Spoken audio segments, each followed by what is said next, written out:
আচ্ছা, ২৭ কোটি টাকা।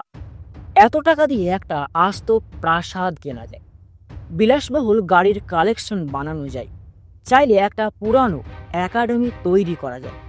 কিন্তু আইপিএল এর সবচেয়ে দামি খেলোয়াড় কে জানেন? হয়তো আপনারা সকলেই জানেন।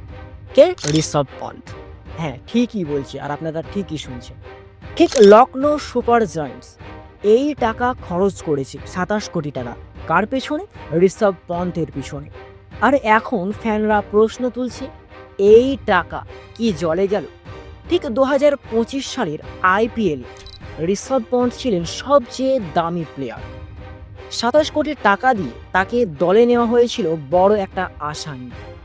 কিন্তু এখন দেখা যাচ্ছে পুরো বেকার। টাকা ২৭ কোটি দেওয়া হয়েছে ঋষভ পন্থকে।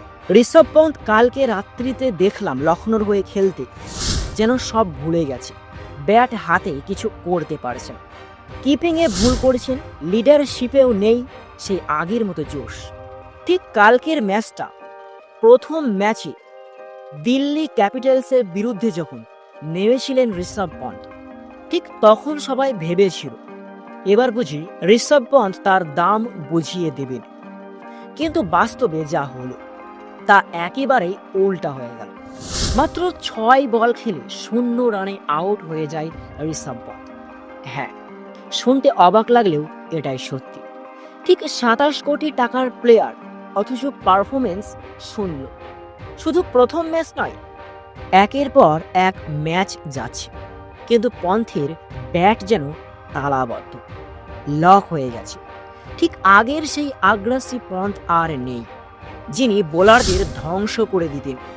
এখন তাকে দেখে মনে হয়, যখন ব্যাটিং করে তখন দেখে মনে হয় ইনজুরির পর যেন সব আত্মবিশ্বাস হারিয়ে ফেলেছে। ঠিক ঋষভ পন্থের এই ২৭ কোটি টাকা নিয়ে এই খেলোয়াড় এত দামে বিক্রি হলো কেন, এটা নিয়ে সোশ্যাল মিডিয়ায় পুরো আগুন লেগে গেছে। ফ্যানরা একের পর এক ট্রল বানাচ্ছে। কেউ বলছে এত টাকা দিয়ে পন্থকে কেনার বদলে রাস্তার প্লেয়ার নিলে ভালো হতো। আবার কেউ লিখেছে লখনৌর পুরো টাকা ২৭ কোটি পানিতে গেল। এখন পারফরমেন্স থাকলে দল কি জিততে পারবে? এত বড় ইনভেস্টমেন্ট অথচ ফল শূন্য। আপনার কি মনে হয়, ঋষভ পন্থকে ২৭ কোটি দিয়ে লখনৌ সুপার জায়ান্ট কিনে লাভ করেছে না লস করেছে? অবশ্যই কমেন্ট করে জানাবে। এখন লাখ টাকার প্রশ্ন হলো, লখনৌ সুপার জায়ান্টস কি ধৈর্য ধরবে, নাকি ঋষভ পন্থকে বেঞ্চে বসিয়ে দেবে?